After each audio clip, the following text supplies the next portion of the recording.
There comes a time when we heed a certain call, when the world must come together as one.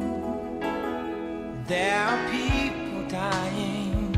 Oh, and it's time to lend a hand to life, the greatest gift of all.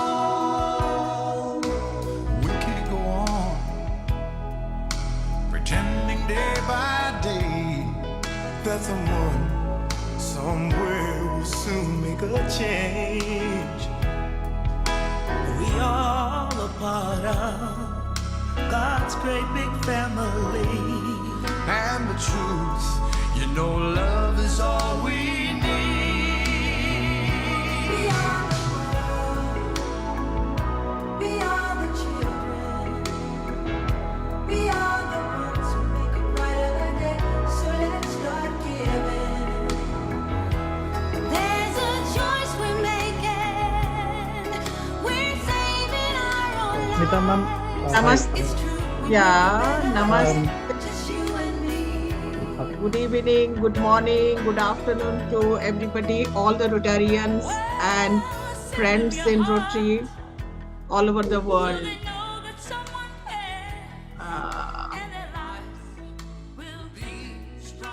Good evening. So I welcome everyone to this mega meeting platform. We'll be telling in details about what this mega meeting platform has been.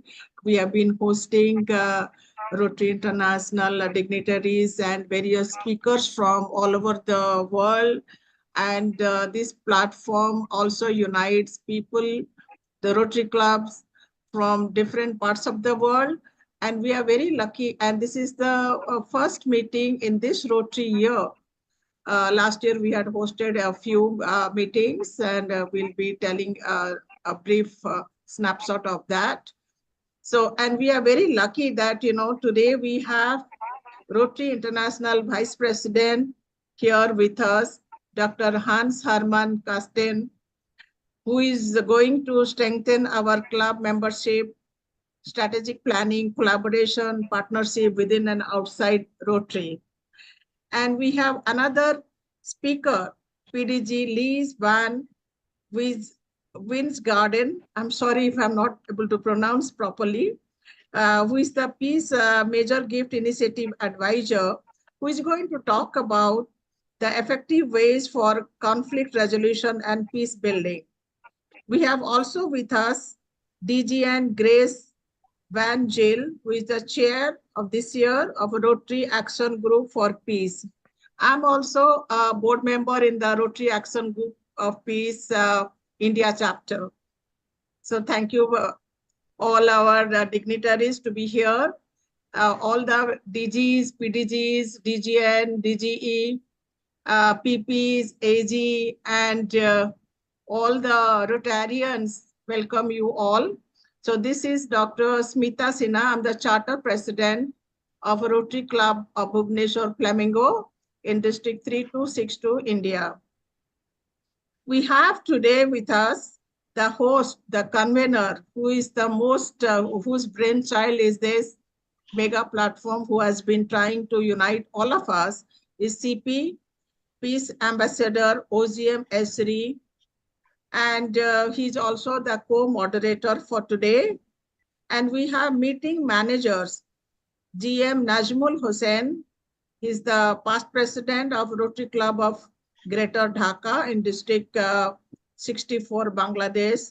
And we have Gabe Figok, Africa Organizer, World Beyond War, and CP Femi Abraham from Rotary Club of Surulere, Western Avenue.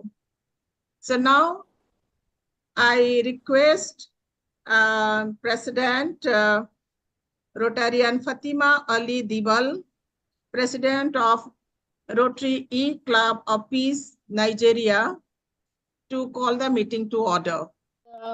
Good evening, everyone. Good evening, Rotary International Vice President, past President, District Governors, past District Governors, Acting Governors, past Presidents, President, Rotary leaders, fellow Rotarians, guests, and then friends of Paul Harris. My name is Dr. Fatih Ali Bibal. I'm the presiding president, Rotary E-Club of Peace Nigeria. I would like to welcome everyone to this international mega meeting.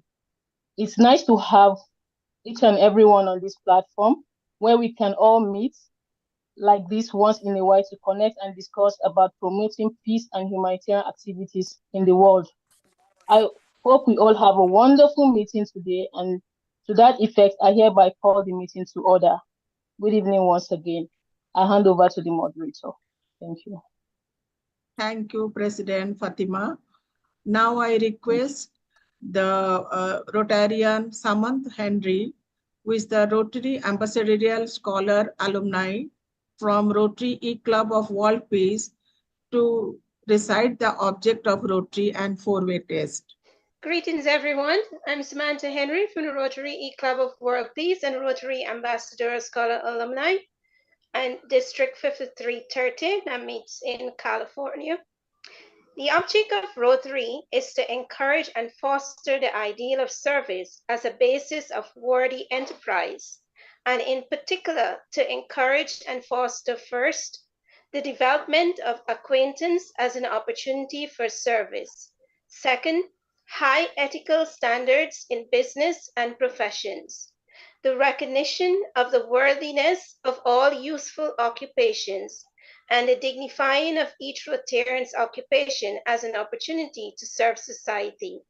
Third, the application of the ideal of service in each Rotarian's personal, business, and community life.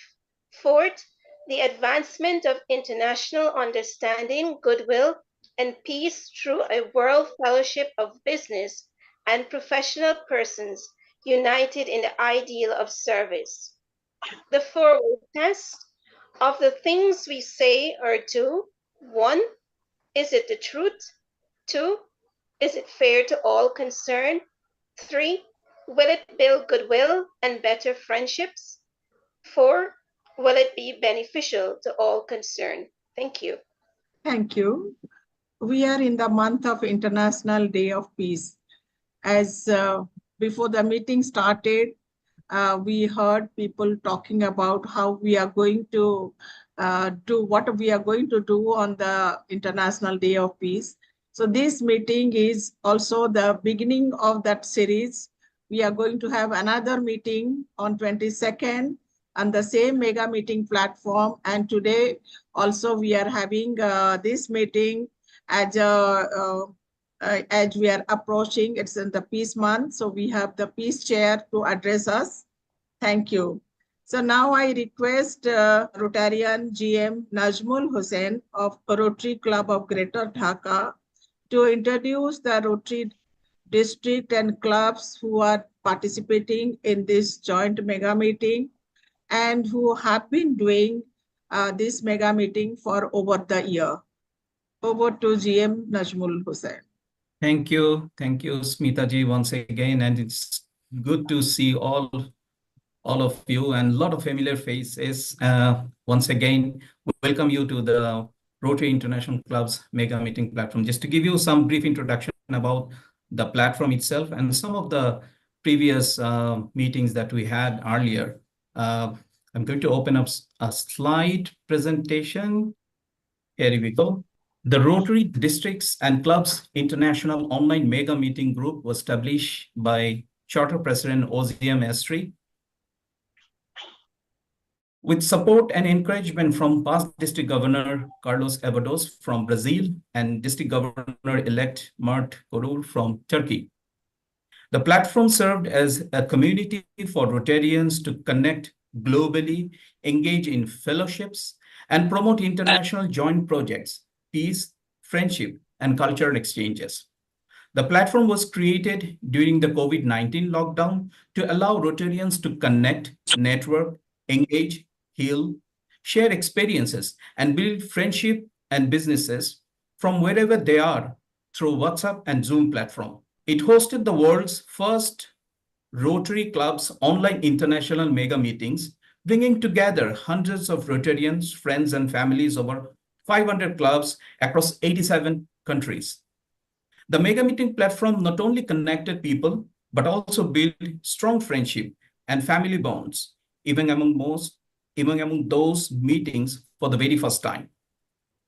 The platform hosted various Rotary International leaders, including past Rotary International President Gordon McNally, past Rotary International President Shekhar Mehta, past Rotary International President Holger Neck, past Rotary International President Mark Maloney, past Rotary International President Barry Rezan, past Rotary International President Jonathan Babatunde Majiobi, Rotary International Vice President Yanka Babaloa, Rotary International Vice President Pat Meriwether, and Rotary International Vice President Jorita Solari. She was Rotary International Vice President for 2020-2021, alongside other notable Rotary leaders and figures. The monthly and quarterly mega meeting hosted about 200 to over 700 Rotarians, totaling over 15,800 Rotarian friends and families from over 100 countries across all continents. Here are some of the snapshots of the mega meeting, which we recently had. Last year, we host in this platform current RI President Stephanie Archie in a one-on-one webinar series. We also had last year Rotary International President-elect Mario Cesar Camargo. We also had hosted Rotary International General Secretary John Hilco, and also last year, and also very recently, we hosted Rotary International immediate past President Gordon McNally. And today we are honored to host Hans-Hermann Kasten, who is the Rotary International Vice President. Some of the mega meetings, you can see some of the previous snapshots, which gives you an idea that the huge number of Rotarians, friends, and their family members participating in some of our previous webinar series. Here are some of the snapshots. And very recently, this year, in the month of June, we had the opportunity to host Rotary International immediate past President Gordon McNally, which was our last webinar series for the immediate. And thank you with that. Thank you so much for this brief introduction about the platform. Over to you, MC. Thank you. Thank you very much. So now I request Rotarian Arthur Canagis of Rotary E-Club of World Peace USA to introduce the Future Wave, which is our partner in this program, mega meeting platform. In collaboration with Future Wave, we are organizing today's webinar. So over to you, Rotarian Arthur. Oh, thank you so much, Smita, and thank you so much, Nazmul, for such an incredible overview and beautiful slides that you put together. You know, Stephanie Urchik, who has spoken to us, her theme is the magic of Rotary. Do you realize how magical each one of you is? You know, she tells the story of a village where there was dirty, filthy water, and they put it through the filter, and this kid was like amazed. Can you do that magic again? This clean water coming out of mud? And, you know, you are all doing something incredibly magical. You know, it used to be that we were confined to these small groups, our tribe or our nation, and we fought wars against each other. But now we are actually connecting all over the world. Anyway, it's an amazing magic that all of you have put together, that here we are connecting around the world above and beyond these borders and divisions that divide us. And you know, that is the key to world peace. Inside, at our small level, where we have to protect ourselves from everyone else, it seems like, you know, we have enemies and wars. Once we come together and unite, we find we can solve all kinds of problems. I made a movie at Future Wave called The World Is My Country, about an amazing world citizen who rose above the nations that divide us.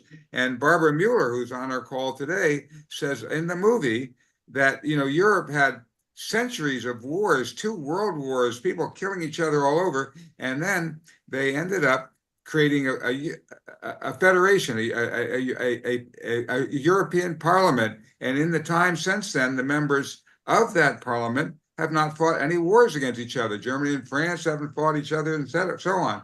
We can do that globally, folks, and that's what Future Wave, my organization, is all about. The wave of the future is that we come together like we're doing right here in these Zoom meetings, and we rise above the borders that divide us. Now, an outstanding Rotarian who has brought us together here is Ozlem Isiri, who is really, really a remarkable person. Despite the most arduous of circumstances, he stood up for not only to be a peace ambassador, but he's also done incredible projects with Rotary. He has Soccer for Peace Foundation, lifting youth through the power of sports, bringing us together in amazing ways to connect from around the world. I just salute so much Ozlem and so admire him and his wonderful wife, Valerie, for the incredible gift they've given us and the incredible magic they've done. I mean, it's literally, when you think about it, folks, this is literally magic, what we're doing here today. And Ozlem has sparked this particular magic of bringing together top Rotary leaders with each of us so that we can communicate and connect and share the stories and the things that mean something to us and make a difference in the world. So thank you, each of us, for being here. And it's my extreme pleasure to introduce you to the amazing peace builder, Ozlem Isiri. Thank you. Now I request our main host and the convener, Ambassador PP Rotarian Ozlem Isiri of Rotary Club of Saple GRA, to give the opening remarks. Yes, thank you so much, my moderator, Dr. Smitaji. And I also want to thank everybody for being part of this peace meeting. First of all, I want to quickly apologize for not being able to turn on my camera. This is as a result of serious circumstances that's beyond my control. Please accept my apology. Very quickly, I really want to thank the Rotary International Vice President, the Rotary Chair for the Rotary Action Group for Peace, Grace, and also the past District Governor Lines for accepting my invitation to be part of this Rotary Mega Meeting, Peace International Meeting. As we join the United Nations in commemorating this year International Peace Day, I also want to thank everybody who have accepted our invitation to be part of this meeting as we count down to September 21st. As we come together to share ideas, goodwill, and exchange friendship, it is a show of solidarity and our collective commitment to building a culture of peace in our communities and around the world. This meeting has brought Rotarians, peace builders, and civil society organizations together for peace and for humanity. I hope that this meeting inspires someone and send a peace message to the world and also to the United Nations to say that we have all come together as citizens to say peace is possible. Yes, I say peace is possible. We must continue to keep this momentum. We must continue to break all limitations and break barriers and keep our differences aside. Differences like religion, names of organization, racism, gender, and stand united like never before for peace and for humanity. Yes, I still say peace is possible, if not now, but in the nearest future. We must all stand together in solidarity with millions of innocent people who have lost their lives as a result of unending, ongoing, and unnecessary war of violence from all around the world. We must stand united in solidarity for peace and for humanity. I must not forget to reflect on the successes Rotarians and what they've given. They've given their talents, their time, and their treasure, and huge financial support in ending polio. Who else is going to imagine that ending polio with one day in this life bring about a ceasefire in Gaza? I'm a very proud Rotarian and a very proud end polio campaigner. Who can ever imagine that as a result of eradicating children in Gaza is going to bring about ceasefire? This is the power of dialogue and negotiation. It is a clear indication that Rotarians, Rotary, United Nations, and peace builders like me, you, and every one of us on this call, if we stay united, we can achieve peace in this world through dialogue and negotiation and end global conflict. We are so proud of this moment as Rotarians and as peace builders. Collectively, ending polo has brought ceasefire in Gaza. And so we are very hopeful that we can also use tools that is available to us to call for ceasefire and bring about ceasefire in different countries where we have ongoing war and ongoing conflict. Who has ever thought about bringing ceasefire, especially at this time when you have so many conflicts around the world? But ending polio has brought about ceasefire, a very significant and important step to peace building. I will not forget to also say a big thank you to the very beautiful and amazing people who have helped me in organizing and hosting this International Peace Conference.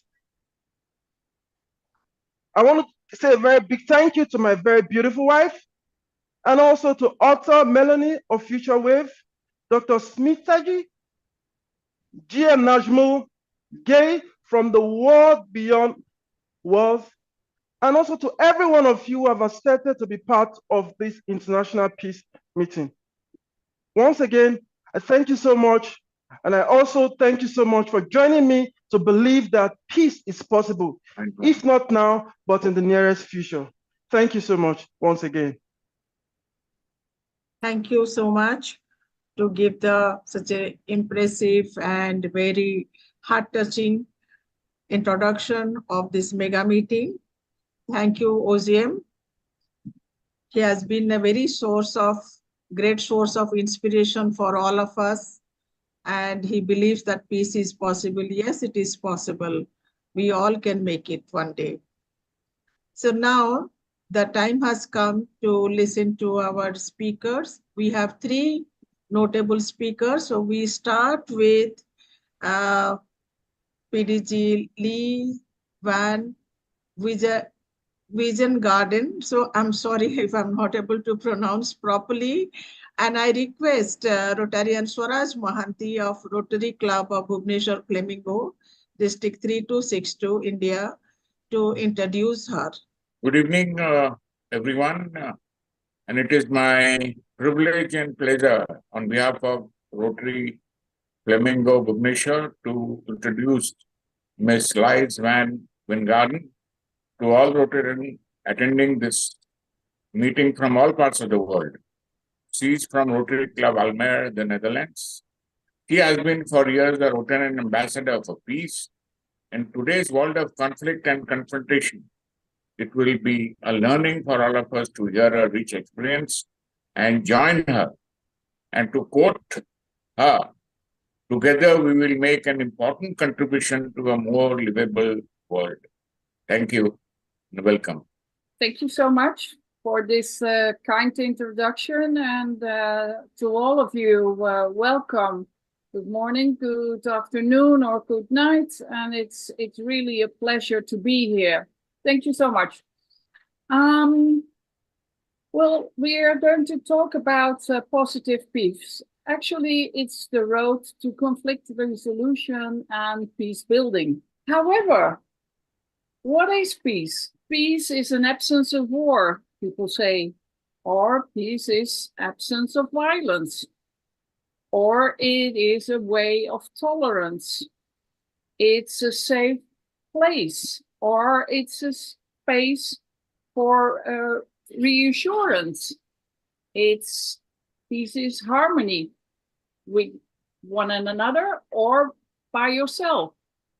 It's built on trust and on respect. However, we have, as Rotary, a very good way to study peace, because we have the 7 Rotary Peace Centers, where different peace fellows can study and on peace building and conflict resolutions. And they are really tailor-made, those curricula.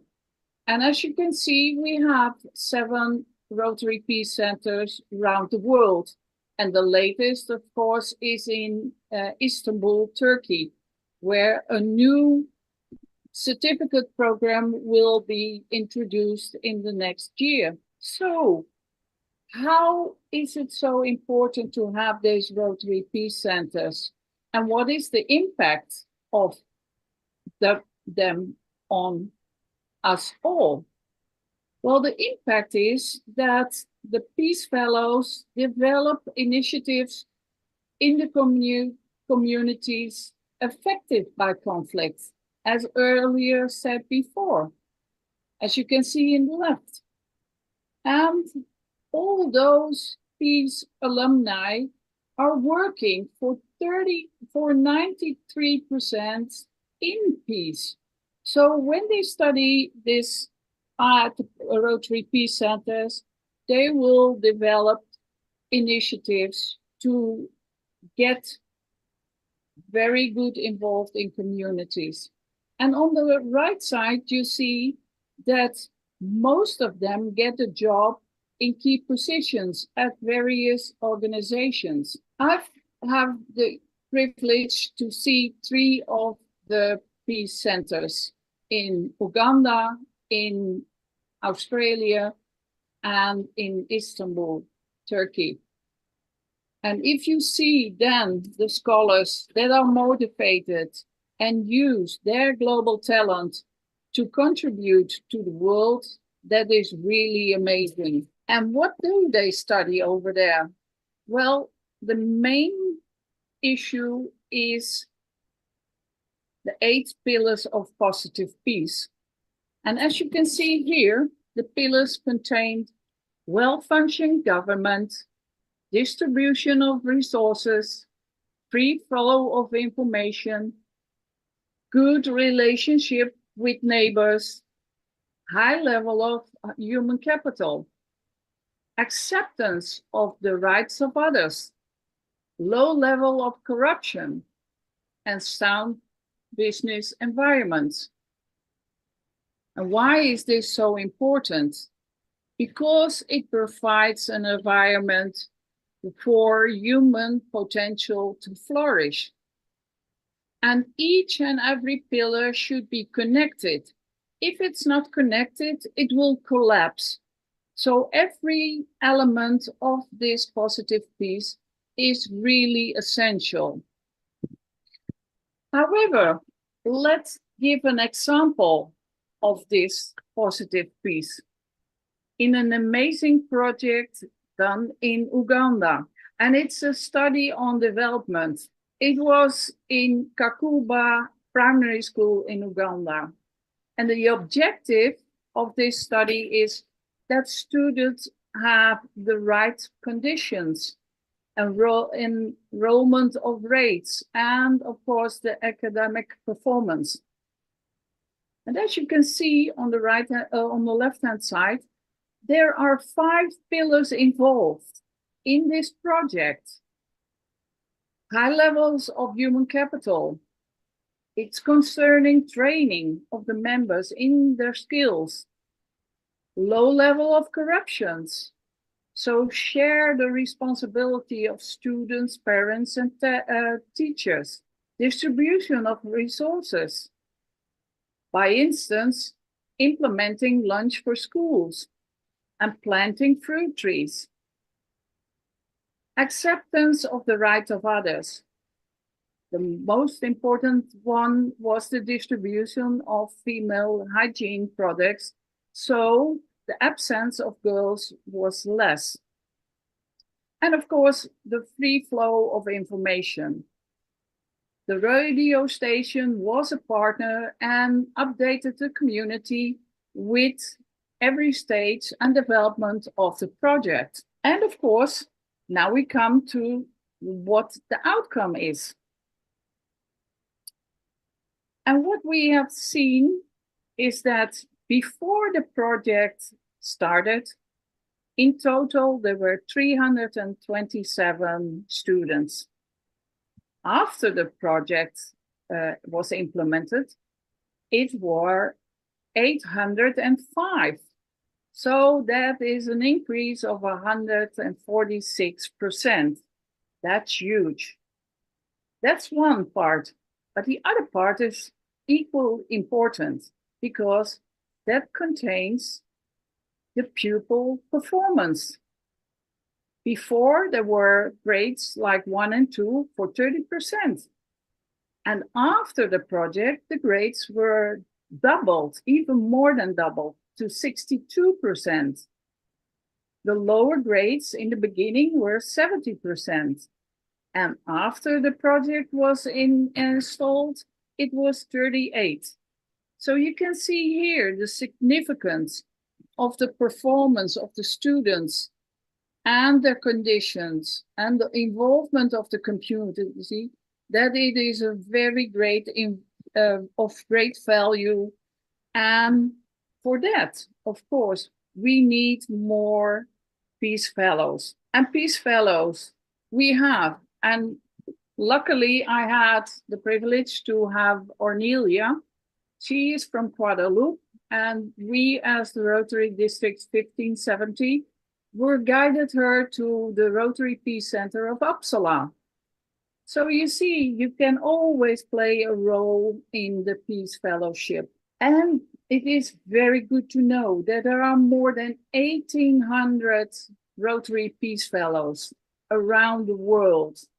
And they make the difference that we want to have. And that is all thanks to the Rotary Foundation and the partners, of course. However, this project needs the support, and it needs our support, because if we want to make a difference in the future, we have to donate. To donate that they can be fully funded and do their job like we have doing our job.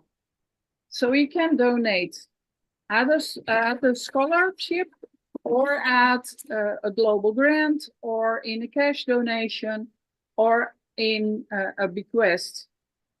Because Positive Peace is growing the endowment fund for now and forever. And that's why I thank you for being and doing good on the peace projects in every country, wherever you are.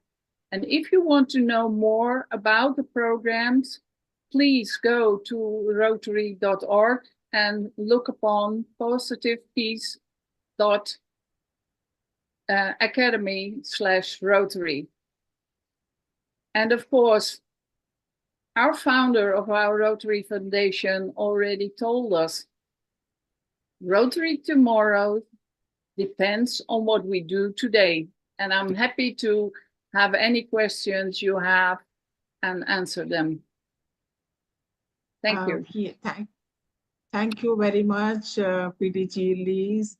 And we are going to have all the question answer session after all the three speakers speak. Okay. Thank you very much. And we are coincidentally, I'm also the Peace District Peace Subcommittee Fellowship Subcommittee Chair this year.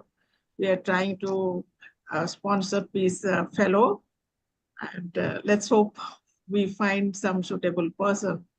Thank you very much. Now we will go for the next speaker. I request Rotary Club GM Najmul Hussain of Rotary Club of Greater Dhaka in District 64, Bangladesh, to introduce our next speaker, DGN Rotarian Grace Van Zyl, who is the current chair of Rotary Action Group for Peace, International Chair. Over to you, Najmul. Thank you, Smita ji. Thank you once again. And it's a pleasure to introduce to you our Peace Chair, Grace Van Zyl. And I'm honored to introduce her before the audience. And good to see you, Grace, once again, and good evening. I wonder whether you can recall, we shared the screen earlier during COVID times in another webinar session called Meet the Expert. But here is your introduction before the audience. Grace Janville is a financial life strategist by profession and is a semi-retired, focusing her energy on other entrepreneurial opportunities in the graphic design and video editing space. She joined Rotary in 2010 as a member of Rotary Club of Benoni, Aurora, and served as president in 2015 and 2016. In 2019, she joined the Rotary Club of Johannesburg to lead them to the Centennial, where she served as president for 2 years. Grace currently is the Community Service Chair and CEO of the Foundation for Southern Africa Rotary Clubs, Assistant Governor to Benoni, Benoni Van Ryan, and Benoni Aurora, and immediate past chair for Polio Plus. As an avid peace builder, Grace formed the first Peace Builder Club in Southern Africa in 2020 and was appointed the Peace Builder Club Chair for District 9400. In 2021, she was instrumental for forming the Africa Peace Hours and is a regional leader representing Southern Africa. Grace is also a peace ambassador for the Institute of Economics and Peace, IEP, and was elected the Rotary International's Action Group for Peace, RAGFP, as a director for Africa in February 2022, where she recently has also been elected as chair from 1st July 2024. She is passionate about building the capacity to create positive, sustainable peace and presents Rotary clubs all over the world how they can incorporate peace building in their projects. Grace is a multiple Paul Harris Fellow, benefactor, Bequest Society member, a Paul Harris Society member, as well as a Polio Plus Society member. More recently, Grace was given a citation of meritorious service by the trustee of the Rotary Foundation. Grace is married to John Bencliffe and has 3 children, Charles, Chris, and Danae. She is a granny mom to Jane, who will soon celebrate his 12th birthday. In her spare time, she enjoys entertaining, spending time with friends, camping, and attempting to master the saxophone through London's Trinity College for Music. With that small introduction, I'd like to welcome Grace. The screen is all yours. Thank you. Thank you so much. I am so very, very humbled to share this platform with formidable leaders all over the globe.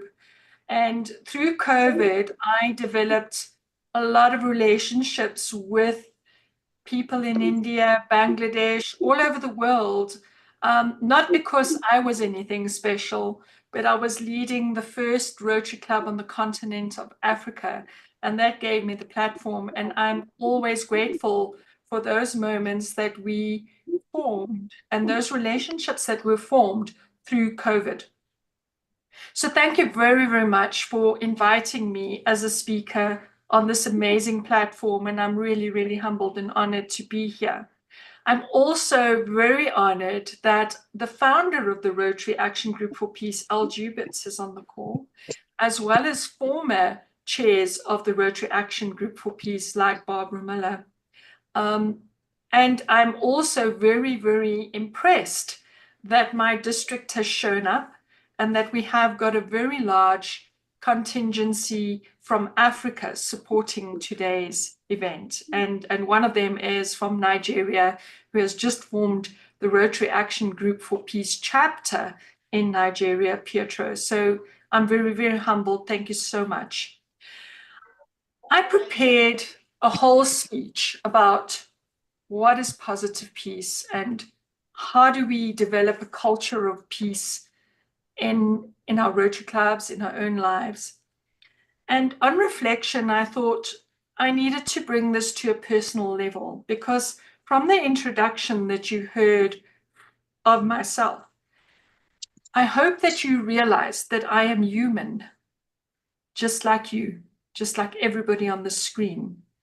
And although we are all working towards peace, we are not all in the position to stop a war in Ukraine, to stop a war in Gaza, to stop a war or conflict in the currently 52 countries on this globe that are facing conflict or war.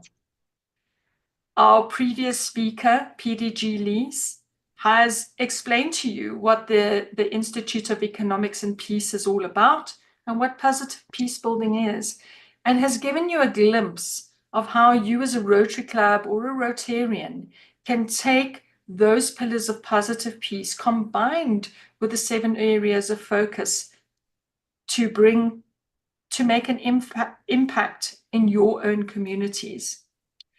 But I would like to share a personal story with you that happened to me on the 9th of August.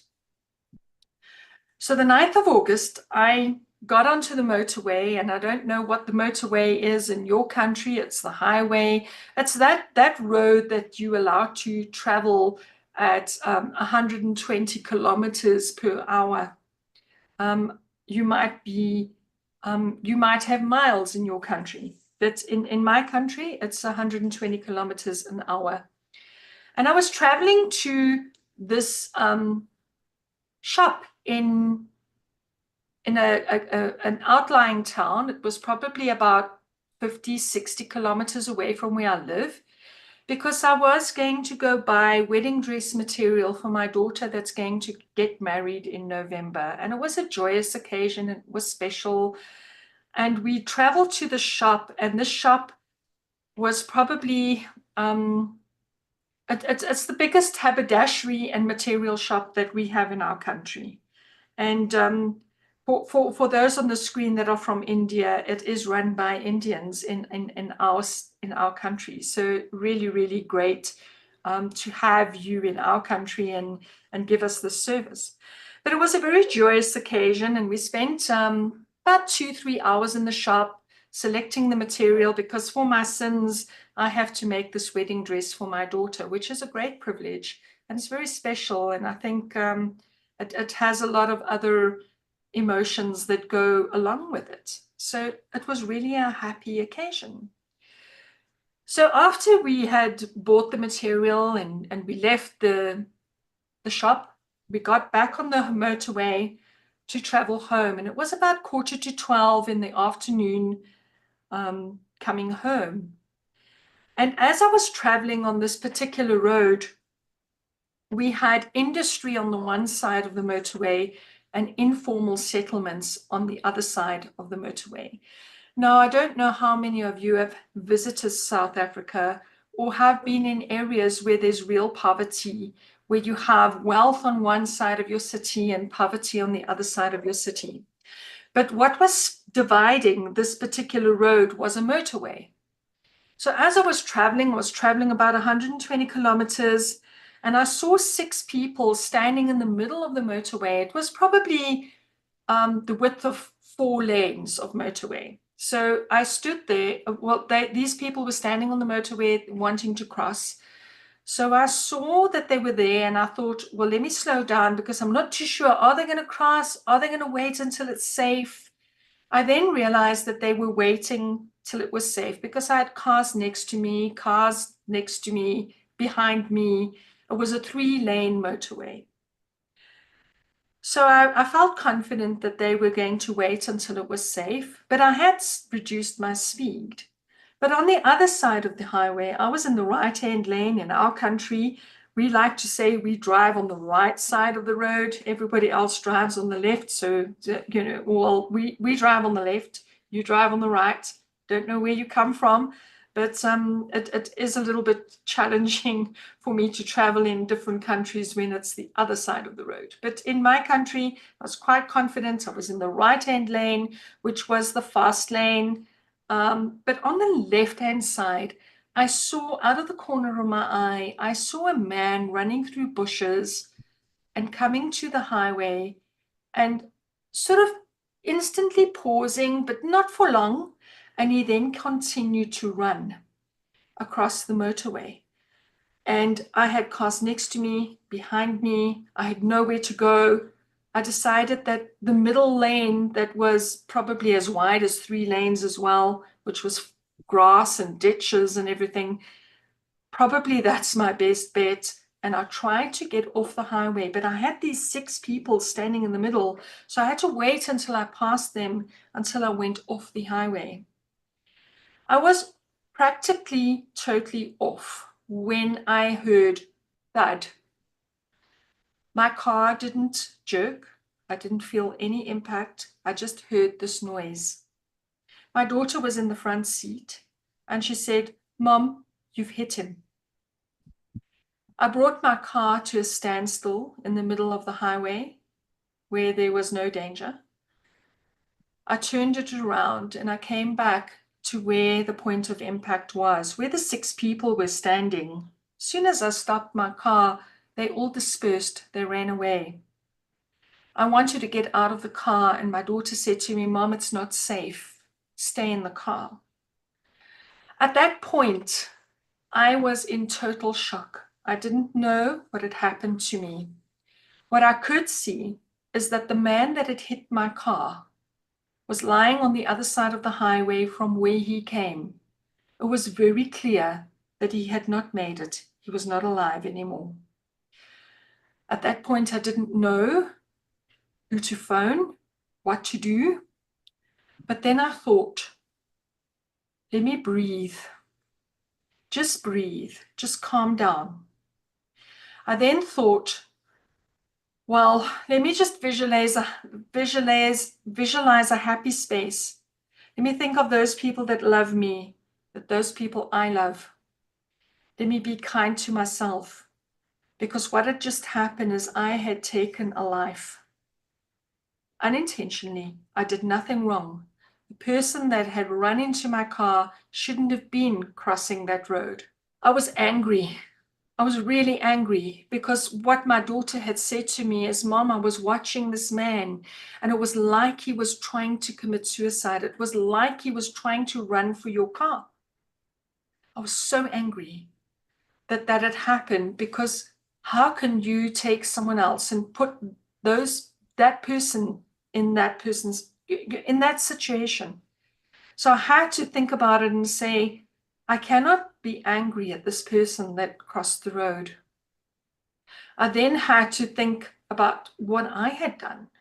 I'm going to return to my family. This person on the side of the road was not going to return to his family. And I had to, not immediately, it's been 3 weeks. This is very fresh. I still replay the moment in my mind. And I had to forgive myself, to say, I didn't do anything wrong. In fact, I tried to do everything to avoid the situation. Going through these past few weeks of my life, I have had to focus on things that I am grateful for. I've had to think about things that are good in life. I've had to think about things on how can I make a difference in society. To release anxiety and stress, I've had to start telling my story. I've had to start speaking about it. Besides going for counseling is one thing. The other thing is I have to live with this every day. Some nights I can't fall asleep. Some nights I replay this thing in my mind. I've had to learn that I have to take care of myself. And I've had to look at my spiritual, my mental, and my physical needs. Because if I do not do that, I am of no use to anyone else. And lastly, I've had to find peace in serving others. And the way I have found peace is by saying, how can I prevent this from happening to anybody else? So while I was waiting for the police to arrive on the scene, the fire brigade arrived, because when there's a fatality in our country, the fire brigade arrives. And one of the members of that team came there and said to me, "Don't feel bad, because This happens on a daily basis. A life is lost. We have been asking for a bridge to be built across this motorway for many, many years. But the Taxi Association has vetoed this because it is going to take revenue away from them. And that struck me. And I thought, wow, we don't have an understanding of our community. We don't understand where people are placed, that people can put lives at danger because of greed, because of power, because of any one of those things.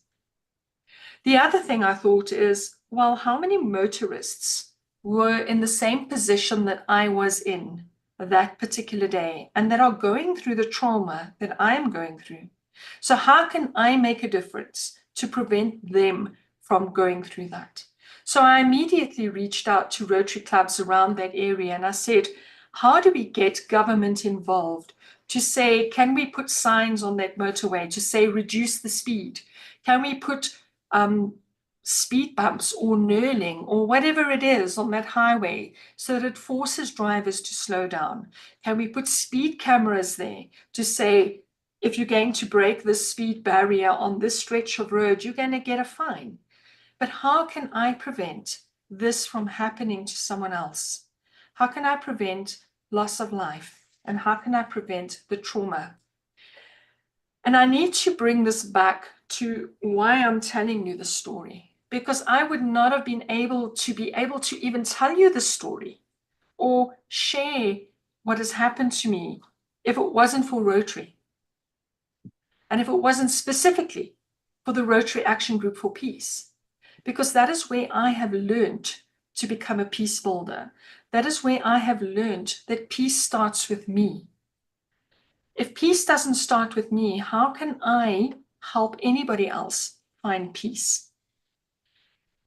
So I hope that my story touches you in a way that you will become a peace builder, because each one of us as Rotarians are peace builders, and we are subconsciously competent in peace building. By joining the Rotary Action Group for Peace, or a Rotary Peace chapter, or becoming a peace builder club in your district, you will learn to develop the skills on how you in yourself can become peaceful, on how you in yourself, in your immediate environment, can bring peace to those around you, to those in your club, to those in your family, in your businesses, and in your communities. Because until you can do that, you cannot go to the level of, I want to stop war in Gaza, or I want to stop war in the Ukraine, or I want to stop nuclear weapons. Peace means different things to different people. But being part of Rotary and part of the Rotary Action Group for Peace has taught me that if I have not got peace within myself, I cannot help other people become peaceful.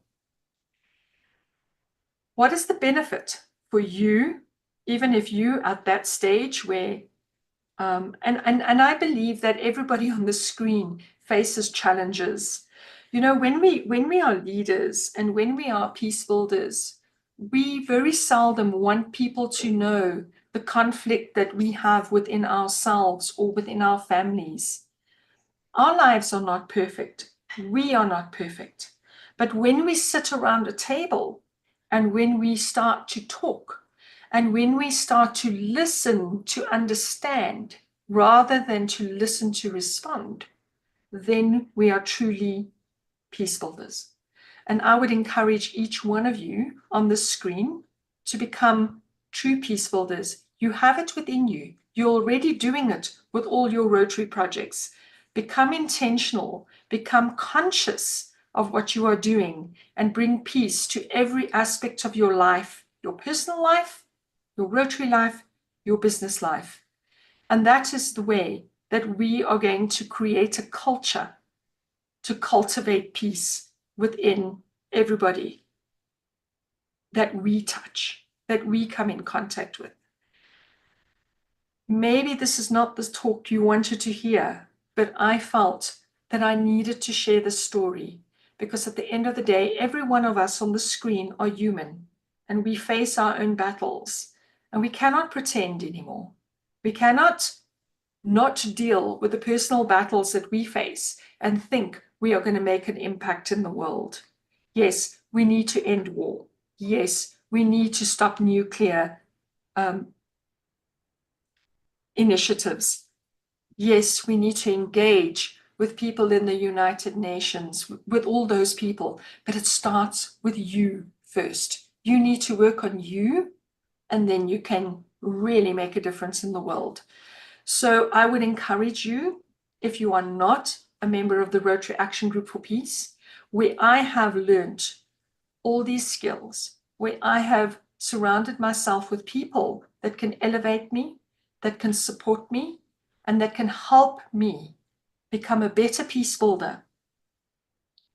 I encourage you to join the Rotary Action Group for Peace. I encourage you to explore how your Rotary Club can become a peace builder club and eventually a chapter, because this is how we change the world, one step at a time. And it starts with me, inside me, and it starts with you. And I hope I've encouraged you and my story has inspired you to become a better peace builder and to cultivate a culture of peace. Thank you very much. DG and Grace, your message was very powerful. The story also was very heart-touching. And we agree with you that the peace should first, we should have the peace inside, and in order to make the country or the society more peaceful. And we also encourage everyone to join the Action Group of Peace so that we can contribute much better way and more organized way. Thank you. We will get back to you for the question after the Vice President speaks. Thank you. So now the time has come for the much awaited event of the day. We would like to call upon past President Dr. Pradeep Kumar Mishra of Rotary Club of Bhubaneswar Excellence in District 3262, India, to introduce our chief speaker of the day, Rotarian Dr. Hans-Hermann Kasten, Vice President of Rotary International. Over to you, Dr. Pradeep. A very warm late evening from Bhubaneswar, India. Thank you, Smita ma'am. It's a privilege and a prestige to welcome Hans-Hermann Kasten, Vice President, RI 2425, hails from Rotary Club Aschen-Frankenberg, Germany. He has a dual involvement in professional, lawyer and a businessman. After studying law at the University of Minnesota, he made a career in sales and marketing and worked for 3 large insurance companies, Alliance, Provincial, and Generally Holding Germany, where he also sat on the board. He later left the insurance industry to work as a lawyer for 8 years before retiring in 2021. To have more time for Rotary, probably that was his forte. Kasten was a member of the city council and chairman of the school committee of his hometown. He joined Rotary in 2003. Throughout his Rotary membership, he has focused on youth projects. With his club, he supported the literacy of young children and worked on projects that teach young immigrants and refugees in Germany the German language, beekeeping, and swimming. Already a governor, 2016-17, he emphasized diversity and inclusion with his motto, Rotary is getting younger, more female, more colorful, and more cheerful. And that's what Rotary is all about. He focused on increasing the number of members in his district and founded 4 new clubs with different club models. Hans became a member of the RI Board of Directors in 2023 after he previously served RI as an IA training leader and twice as a representative on the Legislative Council. He also was training on the proposals of the German-speaking districts in Germany, Switzerland, and Austria. He wrote the proposal for 2022 to allow Rotaractors on participate in Rotary Club meetings, and this was accepted. We thank you, sir, for that. Rotary and Rotaract should learn much more from each other, he says, the young and the old combined. Hans Hans-Hermann and his partner, Naja Picard, are multiple Paul Harris Fellows and major donors. He was also awarded the Avenues of Service Award. Thank you, sir, for being with us this evening. It's all yours. Thank you very much. Dear dignitaries, dear Rotary family, thank you for the kind invitation. Thank you for the very kind introduction and the invitation to speak in this fabulous Zoom meeting about our wonderful Rotary Action Plan and about membership. But we have just heard wonderful speeches about peace, and so let me just add one information which may be interesting for you. Peace is very, very important for our President Stephanie. It is very important for me, and it is very important for all the members of our board of directors. And we have two of them with us today, Eve Conway and Suzanne Steinberg, and they can confirm how important this is for us. And just some weeks ago, we asked our board members to join the peace training in Rotary.org and to learn everything about positive peace. And I think it's wonderful news that all of the directors joined this peace training in Rotary.org. They all did the test, and now they are 100% of them are certified peace training attendees, and I think this is wonderful news. My theme is today about the action plan and about membership. Too few Rotarians know about the content of our Rotary Action Plan. Let me start with a short view onto Rotary's vision statement. Together, we see a world where people unite and take action to create lasting change across the globe in our communities and in ourselves. I am always very touched when I hear these words. Most of the Rotarians will agree that they have felt a change in their lives since they have become Rotarians. The vision addresses two key challenges and chances we have to emphasize: change and people of action. To achieve this vision, we have set 4 priorities with our wonderful strategic plan, the so-named Rotary Action Plan. Increase our impact, expand our reach, enhance participant engagement, and increase our ability to adapt. Let me start with the last pillar.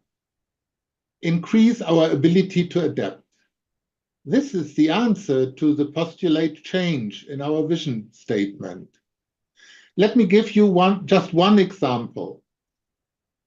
In the times of COVID, most of the clubs have shown that Rotary is prepared for change. Within some days or weeks, those clubs built up a wonderful system of hybrid or virtual meetings. We should be able to build a culture of research, of innovation, and of willingness to take risks. We will review our governance structures to foster more diverse perspectives. Our pilots in Australia and in Great Britain and Ireland are examples. And there is also an important discussion about regional adaptability. The second pillar, expand our reach, addresses the importance of developing our membership. Since 10 years, Rotary had to face the same membership numbers of about 1.2 million members. There was no growth. And this year was the first year we have a net loss of members. That means that things have to change to realize a growing membership. And growing membership is so important. It is the key to many important questions like dues, like staff support, like givings, etc. My personal motto was named in the introduction. When I was governor in my district in 1810, I addressed some other key points we have to change. Rotary has to become younger. Rotary has to become more female. Rotary has to become more colorful. And Rotary has to become more joyful. This meeting shows that we are on the right way, but many, many steps are still to go.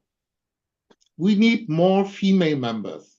They represent 50% of the population of the world, but less than 20% of our members. We need younger members. Our average age is increasing, but we have great chances to acquire younger people. We have a strong brand, and we have especially young people who like the projects of People of Action. We have great chances to acquire young leaders from Rotaract. That's one of my key points. Isn't it a pity that less than 10% of the Rotaractors become Rotarians when leaving Rotaract? And even worse is that the same number of Rotaractors joins Lions. Just this gap would help us to increase our membership in Rotary. Our initiative Diversity, Equity and Inclusion, DEI, should also help to develop more color in our organization. Developing our clubs and developing new club models must help to increase our openness and appeal. Knowing this, we can be sure we can expand our reach. Increase our impact is another pillar of our action plan. This point focuses on our programs and offerings. Eradicate polio is still our flagship project. Just 4 weeks ago, I had the chance to vaccinate small children in Pakistan. Having met some elder people handicapped by polio before, this was a very emotional moment for me. This is such an important work we do, and we are so near to our goal to eradicate polio. But every project in our clubs, in our districts, and with our Rotary Foundation is important. We, Rotary, we want to increase our impact by focusing on our activities, by measuring our impact, and perhaps most important, by making our activities visible. When I joined Rotary, one of my eldest friends told me, "We are doing good in the world, but we don't talk about this." And today I know this is totally wrong. My club and I are engaged in literacy. We have given more than 1 million books to children in the first school classes. We help refugee children to learn our language. We teach swimming to refugee children. And we are very proud of these activities. But we don't hesitate to report about every activity in our local newspaper, in our local TV station, and in several social medias. We are people of action, and we want to be recognized as people of action. The fourth pillar of our action plan demands enhanced participant engagement. We want to support our clubs to better engage their members. Clubs should develop a participant-centered approach to deliver value. We want to provide leadership development and skills training. This is a very important pillar looking onto our retention rates. Even young members want to become active as soon as possible. They like working in projects and even in hand-on projects. Last week, I was the convener of a Rotary Institute in Bonn. It was very successful, but one thing I heard from one of the female attendees met my heart. She told me she was a Rotaractor and she had joined a Rotary club just a few weeks ago, and now she had left this Rotary club. And she told me the reason. These were the most boring weeks of my life. Rotary should not be boring. If we get younger, more female, more colorful, and more joyful, we will show the world the magic of Rotary. Thank you. Thank you, Vice President, for your very powerful speech and message. Now, the time has come for answering all the questions put forth to all the three speakers. So may I now request Arthur Kenezis to moderate the question answer session? Well, first of all, what a pleasure to have such fabulous speakers and inspiration this morning. And yes, we had a terrific number of questions and people very actively involved in questions. And, you know, a very large number of the questions revolved around war zones. Well, first of all, thank you to each of you, really extraordinary.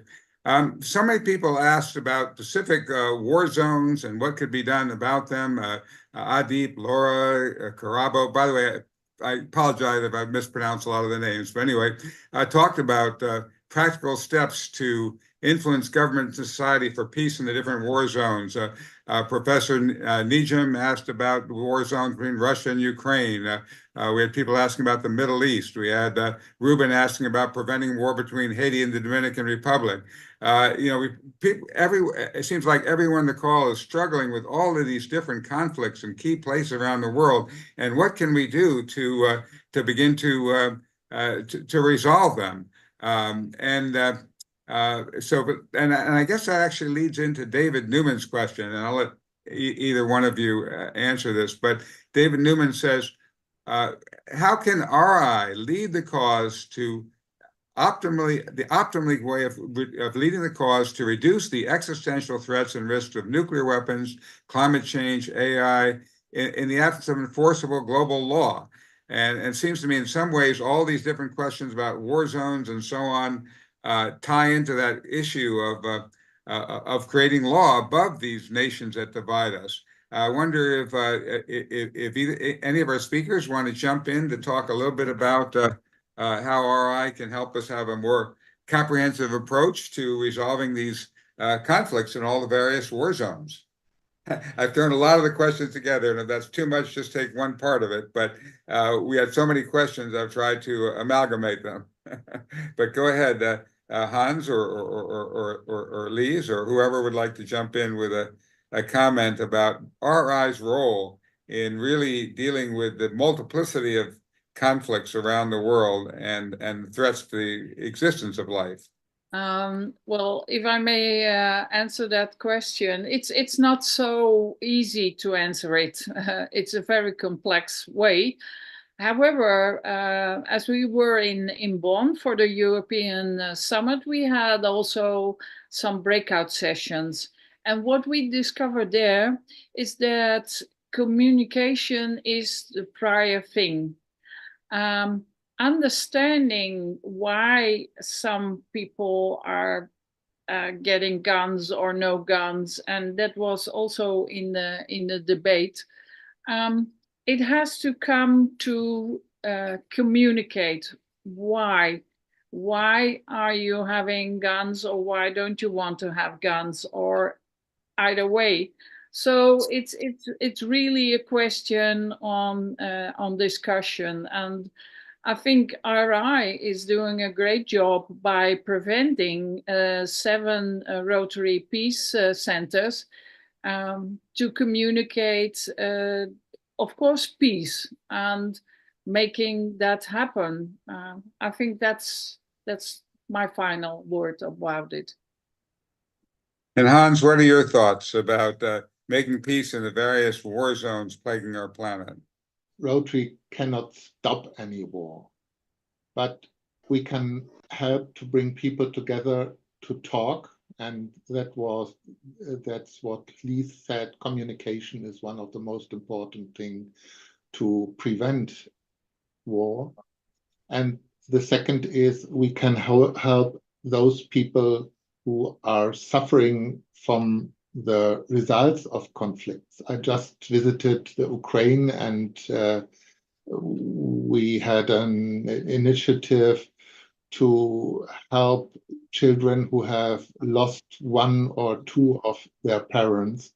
And that was unbelievable to see how necessary our help is and how worthwhile our help is. And if we help those victims of war to live in dignity, that's also a very, very important way of peace building. Thank you. Well, thank you. Richard Denton asks a very interesting question about the role of Rotary vaccinators in bringing about a ceasefire in Gaza. I wonder if anyone wants to comment on that, or if maybe Richard Denton himself, Rotary Governor Denton, would like to say a little bit more about that, or can either of you tell us more about Rotary's role in that? Gaza touches the heart of all of the people in the world, and we are in a very close contact to the World Health Organization, and we discussed who should engage in which point, and at the end we decided that the WHO and Rotary don't go there in the first activity, because there are so many countries who want to give money, who want to support this vaccination campaign in Gaza, that we can save our money to help in other places where not so many people are interested to help, like Pakistan and Afghanistan, today also the most important points for our vaccination campaign. Okay. So moving on to actually then the second part of David Newman's question and others, and Frisch and several others have jumped in with questions about how Rotary International leaders can support a resolution for the Treaty on the Prohibition of Nuclear Weapons to save our world and to protect all of the Rotary's investments and all of Rotary's projects. How can we get the Rotary leaders behind that resolution? If I may answer this question, in April, we meet with the Council on Legislation, and this is the right place to ask this question and to ask for such resolutions. And I know that some of our districts are asking for these resolutions. Doctor, how can Rotary clubs and leaders foster a more peaceful world when the politicians are making wars and Rotary doesn't involve itself in politics? And that seems to be the conflict here on the nuclear threat. Here we have a threat to the entire existence of life on Earth, and yet some people are saying that's political. And yet the fundamental purpose of Rotary and Rotary's key role in bringing about the very existence of the United Nations shows that we do interact with and play a role with the politicians of the world. How do we resolve that seeming block to effective Rotary action? Just last week, I discussed about this point with Mario, our next world president, and we agree totally that we are not non-political. Rotary is interested and engaged in political themes, but we are not engaged in parties. We don't support parties, and we want to support themes. And I think this is an experience we have from the beginning. More than half of those people who have founded the United Nations were Rotarians. If Rotarians are not allowed to work in political questions, they wouldn't have been allowed, don't want to be engaged in political parties. Thank you. Okay, very good. Now, a number of people, Carla, Balaji, others asked about applying peace-building tools to helping clubs with warring members with our internal conflicts. How can Rotary take practical steps to create tools or ways of assisting clubs that are working on conflicts inside. We want to create peace in the world. How do we begin to do it right here inside of our clubs and groups?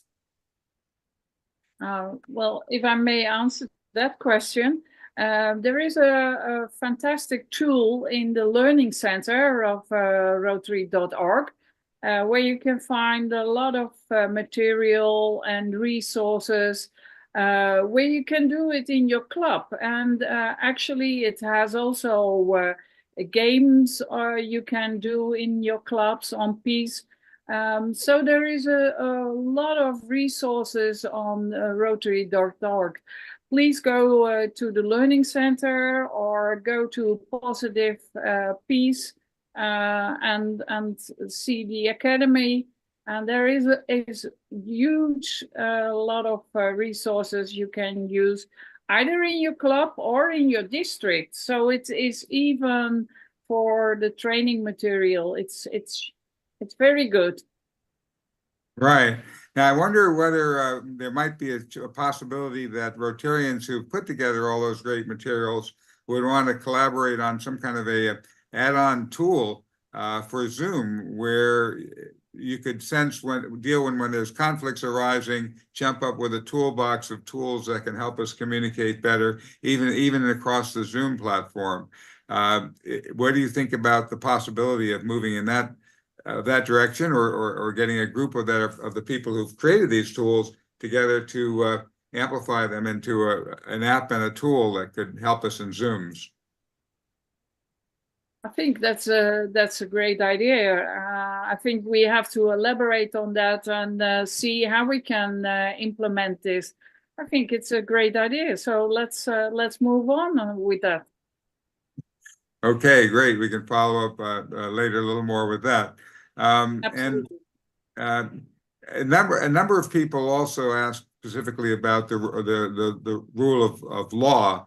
Maria talked about that we need a law of peace, and of course there is a law that was adopted by the nations, the treaty, the Kellogg-Briand, that does outlaw war, and yet we don't have any way of enforcing it. So again, going in with David Newman's question and others, how can Rotary contribute? And what was just said about what we did with the UN. We helped create the UN, and it gave us a forum to have debates, but it still hasn't created law above the nations that divide us. How can we move toward creating enforceable world law that can make it as easy to resolve conflicts outside of nations as inside? I mean, inside nations, we go to courts and so on. We don't just start blowing up whole neighborhoods because somebody committed a crime.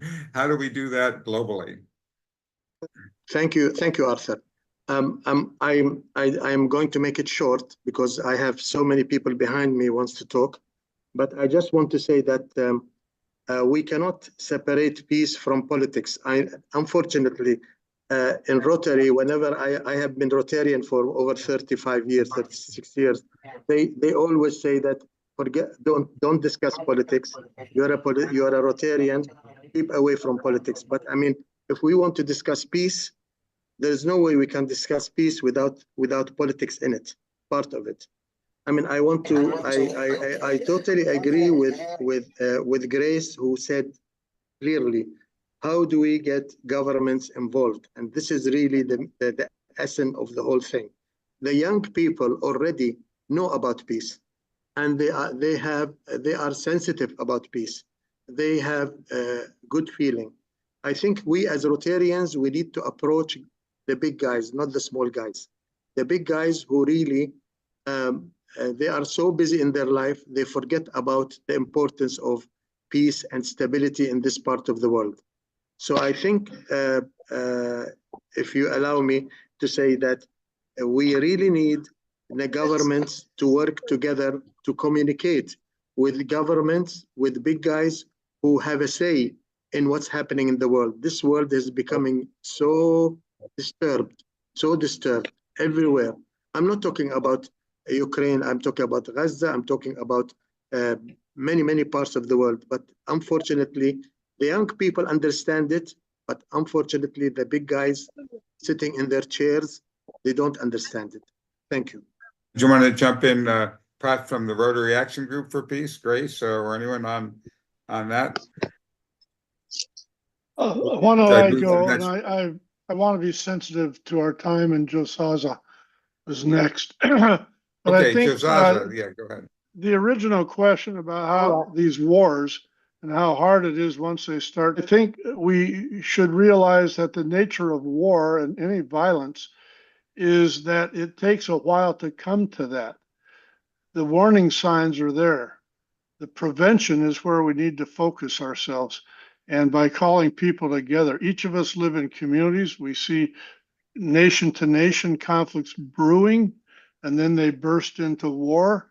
We have got to get the courage among us to intercede and interject our nature to prevent these things from escalating. And so I'm hoping that as the RAG chapters take place and we're strong around the world, that we can look for conflicts that have not been resolved in our areas and invite people to discuss them. We know that when people sit down on opposite sides of the table, soon they become friends and they can resolve these things before they go ballistic. So I think that's where we are. I would love to see Rotary International itself have an Office of Global Affairs that would initiate deliberately on trying to prevent violence. So, Excellent. Excellent, Al. Very, very good question and very good suggestion. Before I go to Josaza, who has a question, before that, I first want to go to Grace, since she's one of our speakers and maybe wanting to answer some of these questions. Thank you very much, Arthur. I think one of the things that is very, very difficult when you are an organization like the Rotary Action Group for Peace, we're global, okay? So we have got Rotary Action Group for Peace members in Russia, in Gaza, in Jerusalem, in every part of the world. And it doesn't mean that our members in those countries actually support war. But when we come to, we want to end war in those conflict areas, my feeling is that I'm Afrikaans. Afrikaans is very similar to Dutch, and a direct translation to English would be, I want to put a plaster on the wound. We are treating the symptoms. We are not treating the cause. And I think we need to come back to what is the cause of conflict? What causes war? What causes conflict? And we as Rotary are so well positioned to actually deal with those issues. What causes war? Poverty, lack of services, lack of whatever it is. You know, if you look at the 8 pillars of positive peace with the IEP, it touches on everything that would cause conflict. So we are so well positioned to treat the causes of war. However, we do need to have the plaster. We do need to intervene where there is already war, and we can't change that. We can't backpedal, but we can only change the future. And by being peace builders, we can bring these people around a table, and we can, like I said earlier, let's listen to understand rather than to respond. And I think if we have that approach and we use our influence and we use our networks, we can make an impact on putting that plaster on. Let's end war. Because ending war is treating the symptom, it's not treating the cause. So while we treat the cause, the symptom, let's go back to the drawing board and say, how do we prevent a war from happening again? So that's my contribution. Thank you. How do we prevent war? That is so very, very, very moving and important. Josaza, you've been waiting patiently. All right. Thank you very much, Rotary leaders. I'm from Nigeria, past president of a Rotary Club of Benin in District 9141. Okay, my question is there nothing that nothing Rotary can do about it? to see how to make it a round figure in Nigeria so that people can still, be in Rotary, because as we speak right now, because of the exchange rates, many of Rotarians are dropping out. So I don't know, what could Rotary International do in order to salvage this situation concerning Rotarians in Nigeria? Thank you very much. Okay. Yes, go ahead. Anyone want to jump in on an answer before we go to Barbara Mueller next? Grace, are you going to continue with the African Hour? I think that's a really good forum for people to express ways that they can help. So we've had a challenge in getting leaders from North Africa, East Africa. So yes, we definitely would continue with that if we found the regional leaders to actually support it. Thank you, Grace. I want to thank everybody, but I want to quote Gordon McAnally. When he said, the world is crying out for peace, and we have to work as hard on peace as we have on war. He's the first Rotary International president who has ever said war's here. And we have to use that word. And that's what I'm working on, Ending War 101. And when I talk to people, and we're having a mega meeting on the 27th of this month, and when I talk to people, I tell them, make your voices heard. If you have something to say, as Martin Luther King said, I cannot be silent while war is going on. And you are a powerful Rotarian. Just that credential alone allows you to have a voice. And as the past chair of the Rotary Action Group for Peace, I applaud all of you who are starting to let your voices be heard. Write a letter to the editor. Let the Rotarian magazine hear your opinion. If enough of us say we want peace through Rotary, we'll have it. Thank you very much. And I would ask a question, but I just think you all have answered our questions today by your fabulous presentations. Thank you very much. Sorry, we're running out of time, so thank you so much, Barbara. Let's quickly move through the questions. Make your question very short because it's toward the time to end the meeting. Okay, so we have one last question then from Sikani. I'm not sure how to pronounce your name, but go ahead. Thank you so much. Thank you for the great presentations. Mine is on opportunities. We have a project in the club. I'm from the Rotary Club of Avondale in Harare, Zimbabwe. We have a potentially impactful project that seeks to raise awareness against human trafficking and also come up with income generation projects on survivors of human trafficking. And we're looking for partnerships. So what kind of opportunities are there for this kind of projects? I would really appreciate getting more contacts and also sharing our proposal with the interested clubs or leaders in this place. Thank you.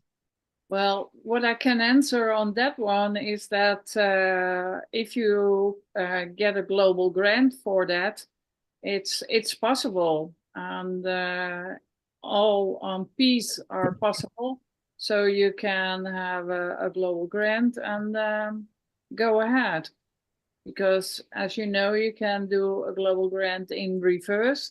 So find the international host club and go on. Okay, well, thanks everyone for the questions. And now on to the ending of the meeting. Go ahead. So we would now we are almost coming to the end of the program. But before that, we would like to have some few comments from the participants.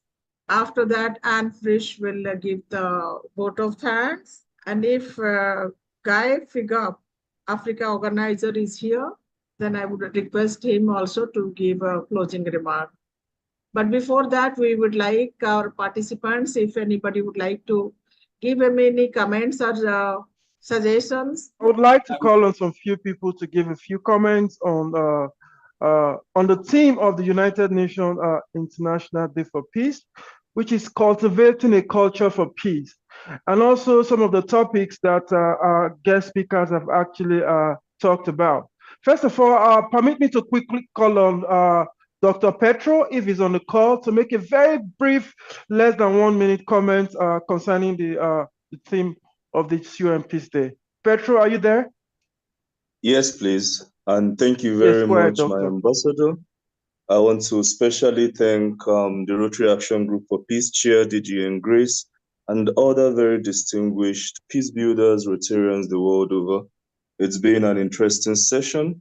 And of course, the theme for the year is cultivating a culture of peace. We've been overwhelmingly informed on that issue on positive peace and the very emotional story DG and Grace shared. All this culminates to acculturation for positive peace practices. And I'm sure that this year in particular, with the cooperation of Rotary leaders and the RI president, Rotarians will do more impactful work for peace and to advance this initiative globally.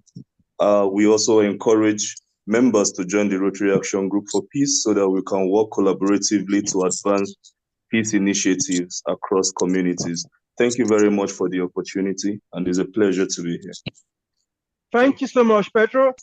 Can we quickly call on Larry, the person in charge of the Rotary Peace Poll, to give a very brief one too? Very briefly, I work with Al Jubitz to place peace polls around the world. We have one on the way to Grace in South Africa. And I encourage all of you to get in hold of me. I put my email in the chat. And may peace prevail on earth is our hope for the future with peace polls. Thank you. Fantastic. Thank you so much, Larry. I think it's going to be a very fair if we also call other organizations who are also part of this mega meeting in promoting peace around the world. Can we quickly have a very brief comment from Rivera, please, from the Nonviolence Peace Circle? Rivera, are you on the call? Yes, I am. Thank you so much for having me join you. Well, and thank you. It's been a wonderful opportunity to hear more about the amazing work that Rotary International is doing, particularly for the cause of peace. We are a small organization with a big mission, and we organize over 5,000 actions and events between the International Day of Peace on September 21st and the International Day of Nonviolence on October 2nd. And I'm just very heartened to feel the spirit of solidarity between what we're doing and our organizers are doing and what all of you are working on in your communities. Building a culture of peace is not easy. It is absolutely critical. And we know that the people who want to build a culture of war are actively out there investing trillions of dollars and millions of people into that vision of how they want to see the world work. So those of us who believe in peace need to be as organized, as well-funded, don't we wish, right? And we are already 10 times as dedicated. We know that already. A culture of peace is things that we do when we wake up in the morning, in the books we read, in the movies we watch, in the way we interact with our friends and our families. It happens at every level of our institutions and schools and businesses, in governments. There is endless work to be done, and I'm just very grateful to be in this international community of people who are committed and dedicated to doing it. So thank you so much. Thank you so much, Rivera. David Newman? Yeah, well, thank you very much, and just delightful to the growing embrace of peace and peace building within Rotary in everyone's heart. And as everyone has said, it does begin with us. It begins with us when we wake up in the morning and start our day and our interrelationship with our family, with where we work, with our communities, every level. And that can reach out to the broader international communities. And just as was mentioned, we have a major International Day of Peace celebration in San Francisco, on 40th in San Francisco. I put it in the chat. So I'm delighted to share this time with you. Thank you. Thank you so much, David. That's a very good one for you. David Newman? This is David Newman from Winnipeg, Canada. I'm really grateful for this amazing gathering of incredible people from around the world who are Rotarians. And all I do is say to you that my life is now dedicated through a project which is called Rule of Law on Earth, which is going to be hopefully an example of what every community, every city, every village, every part of a country can do to advance this whole concept of an accountability of the people that are misusing power and using it for violent aggression and threatening, frankly, the existence of humanity. So unless we Rotarians become involved and lead this, it will not happen because we are service above self people. The other thing I add is that we should grow Rotary because it can be meaningful. It can be more than a charity. It can be a means to bring about a global security system where everyone has equal opportunity to flourish and accountability for opposing this at power levels is a rule of law system which has very innovative and modern day mediative means of resolving settlements. So I'm hoping that this will be the way that Rotary can become the massive organization it was intended to be by Paul Harris. Thank you so much. Thank you so much, David Newman. I would want to pass the call now to the moderator of the meeting, Dr. Smithy. Thank you. Grace can tell us a little bit more about some of the Rotary Action Group for Peace International Day of Peace activities, including the From Harm to Harmony concert and other things that you're doing for this special International Day of Peace. Grace, is that possible? Thank you. So what we are doing, a build up towards the 21st of September, is we are asking all our members to send us a 30-second video on what peace means to you and what are you doing for peace. That is going to be broadcast on our social media platform, so building up to that. But what we also decided is that why does there need to be an International Day of Peace? Why can't there be a Day of Peace every day? So what we have started as the Rotary Action Group for Peace as well is that you can send us your pieces of peace. So on the 1st of every month, we will release a publication to our network, to our database, on everything that everybody else is doing around the world, because we are doing phenomenal work. And we don't want to be the best kept secret anymore. We want the world to know what we as Rotarians are doing. So we would like you to do that, to send us your pieces of peace on a monthly basis, and it will be published on the 1st of every month. So the first publication went out on the 1st of September. I hope you all read it. I hope you all received it. If you are not on our mailing list, please connect with us and we'll put you on that. But I think it is supporting peace initiatives all over the world. We have, I think, 11 chapters at the moment all over the world, and they are doing peace initiatives. One of them, which is the peace concert, which is going to be dealt with in that particular chapter. So anybody that is doing anything to celebrate peace, please send us your messages. Let's celebrate you. Let's put you out there. It is not about the Rotary Action Group for Peace. It's about you as peace builders. We are merely the platform for you to connect with the rest of the world. Thank you. Thank you, Grace.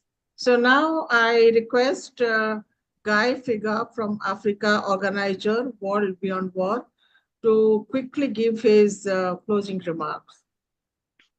Thank you for giving me this opportunity, and thank you for Ambassador Oziem for inviting me, and particularly inviting World Beyond War to this important global peace event. World Beyond War is 10 years today and was founded by peace advocates who set out to create a global movement to abolish the institution of war, acknowledging the fact that war institution is not acceptable no matter the circumstances. We engage in variety of nonviolent activities that moves the world in the direction of ending all wars, with chapters, partners, affiliates in 202 countries now who have signed our Declaration of Peace. And we are privileged to have worked with Rotary Action Group for Peace in developing peace project, training youth in developing and implementing peace projects for impact that are highly needed in Africa. And we hope to have another such training soon with the support of Rotary clubs. We acknowledge all Rotary clubs, campaign nonviolence, peace organizations that are present here and that are here with all what I heard so far gives a lot of hope that we can actually achieve peace. And we need solidarity. We need to work in partnership to build more alliances between different peace groups to make this possible. In this month of September, we at World Beyond War are organizing a global, our No War annual conference that is happening on 21st and 22nd of September. I will go to pass the link in the chat so that you can join us during this important event. I am happy I'm part of this event, and thank you so much. Moderator, can we quickly have the presentation, a very brief remark from Fresh, please? And Fresh to give the vote of thanks now. Well, what a wonderful program, and everybody is really out there to make peace in the world. Our one wish is that you will ask your districts to vote yes on our resolution in the Council on Resolution in October. It is a very simple thing to do, and what it does is ask Rotary to please join us in the message that we need our global security everywhere. In Africa, who've been fighting against nuclear weapons. In South America, they are all Rotarians and they want the abolition of nuclear weapons. So please vote yes in CORE in October if you are the CORE representative, or ask your representative to vote yes. Okay, and we can also have more brief comments after the final closing remarks so that people can express their comments and review of what they want as we count down to the International Day for Peace. Over to you, moderator. Yeah, today's attendance was 226. And of course, right now it has come down. So before that, it's a good number to have this 226 people from around the world. And we had 2 RI directors with us, apart from the RI Vice President, DGN Grace Rag Chair, and PDG Lee. Apart from that, we had many PDGs, DG, DGN, DGE, PPs, AGs, Rotarians from all over the world. And it was a good combination of senior and junior Rotarians from all the continents, all the countries. Thank you so much. So before we close, I request CP Oyude Femi Abraham from RC, Surulere Western Avenue to adjourn the meeting. I'm sure it's not on the call. Can you adjourn the meeting so that we can take more comments? Yeah. So the meeting is now adjourned, so we can have few chit chat. It is so nice, Grace, and I'm also happily, Georges recently joined the Rotary Action Group India chapter, and I was taken into the board, and I'm looking after in the team of people, who are in charge of the peace projects. So thank you, everybody, and for this wonderful meeting. And now the meeting is adjourned. Thank you. We have a lot of people on the call that want to talk about peace, want to talk about their peace projects. Just make it very briefly, please. Thank you very much. This is Quanta from Charlotte, North Carolina. And I would like to say that Rotary is a powerful, impactful organization. And we are spending time, talent, and treasure investing in human service. And by making sure that we support TPNW, Treaty for Prohibiting Nuclear Weapons, we make sure that our investments are protected and there is peace in the world. because those investments will be evaporated in a matter of seconds by nuclear weapons, and we don't want that. So please support Treaty Prohibiting Nuclear Weapons resolution. Thank you very much. Good evening, everyone. This is Gloria Thomas, Rotary Club of Naraguta, Jos District 9127, Nigeria. Thank you so much for bringing us all together.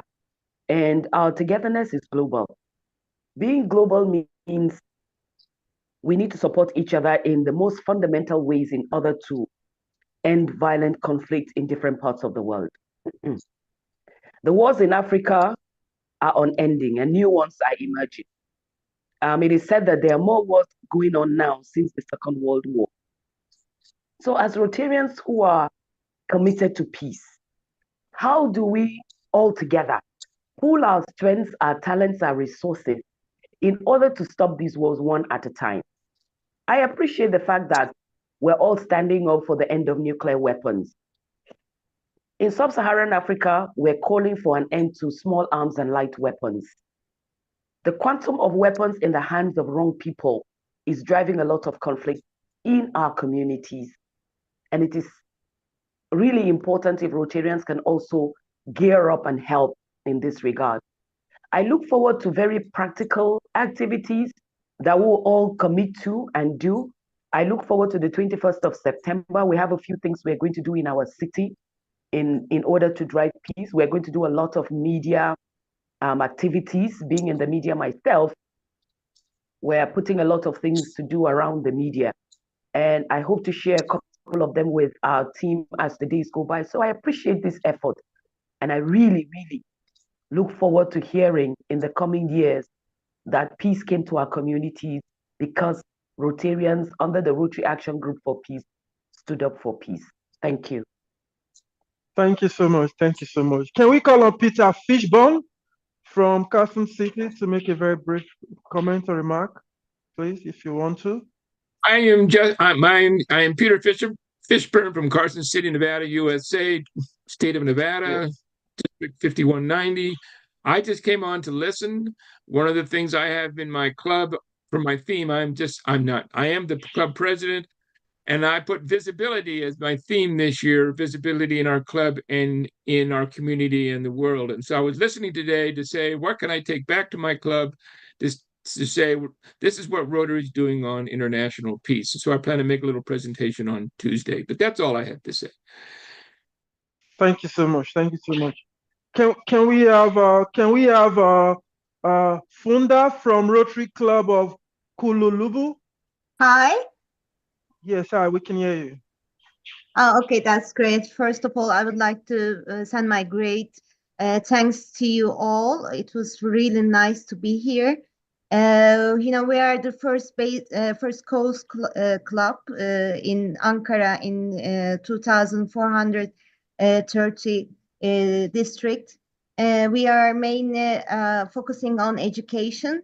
What I'm gonna say is about the peace is, first, we have to teach people to find the peace in themselves, because the governments, the countries are all consists of people. So maybe we have to work on one by one each person, and maybe we have to mention that there is no war-free country, and please do not relax. Everything happen in any time. So maybe they can more handle the peace issue. We are also working hard on peace, and I'm a lawyer actually, and I have an LLM degree from University of London, and I really pay attention to the peace and the law regulations, and we are working on what we can do in Turkey and what we can do to sustain the peace actually, but also we're working for the kids. We are trying to teach them the rights. When one right begins, the other right ends. I think this is the milestone. You're welcome. Yeah. Can we call on Stephen Oflud? Yes, thank you very much for this meeting. It's the first time I was participating.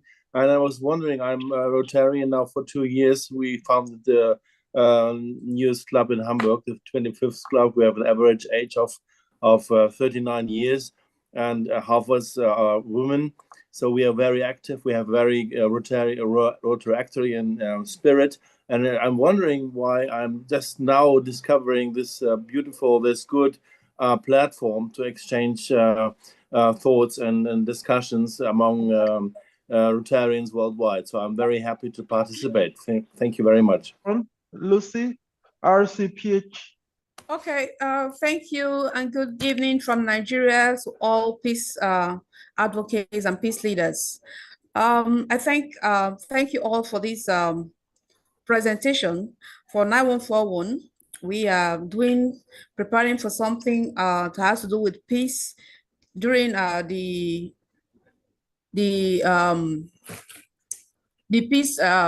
World Peace celebration on the 21st of this month. And we're collaborating with a whole lot of people. And I pray that going forward with what one of my Rotarians from just said, that arms are in the hands of in the wrong hands. A lot of arms are in hands of in the wrong hands. We'll see a way that we can do a peaceful advocate to see that peace, positive peace is really possible in Africa and in Nigeria and in the South more especially. And going forward, we look forward to do a lot of things to bring peace to the South. Thank you very much. Thank you. Thank you so much. Can we call on Vasyoshi Valimuru to make a brief comment? After then, we can call on Ken. Thank you so much to all the speakers. I want to raise a suggestion. For district chair for intercountry committees, I discovered something that relates to being high on substances, illegal substances. And then I initiated a project on wrong use of illegal substances. I want to make a suggestion. On the Day of Peace, I don't know if clubs can partner inter-country-wise, like my district and another district somewhere else, would do a crisscross of projects targeting the youths more especially on the wrong use of arms, because if you check everywhere in the world, it's not ravaging only Nigeria. Everywhere in the world, you'll find out that youths are into a lot of drugs, and there are a lot of youths right now who are in possession of firearms, either accounted for or unaccounted for. I suggest, or I want to make an opening for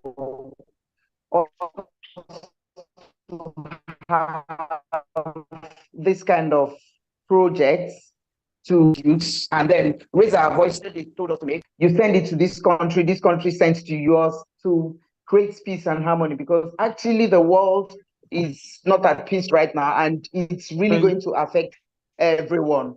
That's my suggestion. Thank you. Thank you so much. Thank you. Okay, can we call on the person using can we call? Hello. Yes, hello. This is Dr. Zareen Karani Araos from the Burlington Breakfast Rotary Club in the Boston area in USA. Originally from India. My life, my family, my brothers, my father have all been Rotarians, and I from day one. I have been committed to the peace process, even spoken at the UN NGO Assembly. I am reiterating a suggestion that I feel is critical. Somebody talked about the causes of prevention to address, and one of them is all the practical poverty alleviating things that Rotary clubs are doing. But the softer side that has been mentioned of teaching children from day one, as before they grow into the leaders of the world, about communication that prevents conflict, seeing things from the eyes of the other person's world and their filter and their culture? Are basic skills more important than math and chemistry in schools? What can Rotarians do? I would be happy to talk to RI about a scheme of how every Rotary club can foster better communication and understanding of the other's culture in their communities. If someone can post a link or comment on where I can take this, I'd be very grateful. Thank you for the opportunity to speak. Thank you so much, Doctor, for that very great presentation. You can also, interested clubs and peace organization can actually paste and contact you directly or paste it on the platform. I will want to call, we just want to have 2 or 3 other comments. Then we'll call on the Zoom manager to actually officially call this meeting for the day. Any other person like to speak very briefly, quickly? Yes, good evening and hello. Thank you so much for putting up this platform for us. It is very informative. I am a Rotarian, part of District 9400 in South Africa. And so I also have an organization called the Lady of Peace Community Foundation. And I just like what the doctor has just mentioned now. We do a Teach Peace program using the United Nations Unite Orange the World campaign, where we teach peace in schools. And we do this in collaboration with the government, as well as, other civil society organizations. So it is important to actually foster this piece with toolkits of emotional coaching language that we actually impart for the children in the schools. We also do a Teach Peace on leadership for all our traditional leaders in our communities, so that they can also be part of the peace building culture that our national government has actually thank you so much. Approved, yes, a national action plan on women, peace and security, and we're busy with a youth peace agenda as well for South Africa. Thank you, and over. Thank you, all right, thank you so much. Najmo, are you there? I'm here. Yeah, I hereby hand over this meeting to you for the final section. Over to you, Najmo. Oh, thank you everybody for your generous comments, and OZM and everybody. I mean, although we formally closed the meeting, but I can see that there are a lot of positive comments, and I hope that you will come and join in our next version of this mega meeting. Thank you everybody, and for joining, and good night, and hope to see you soon. Thank you. OZM, thank you so much. Arthur, thank you so much. I don't know whether Sitaji is already there or not, but thank you so much. It was a great evening. Thank you. Good to listen to you. Thank you so much. Thank you. Good. Thank you. Thank you so much. Thank you.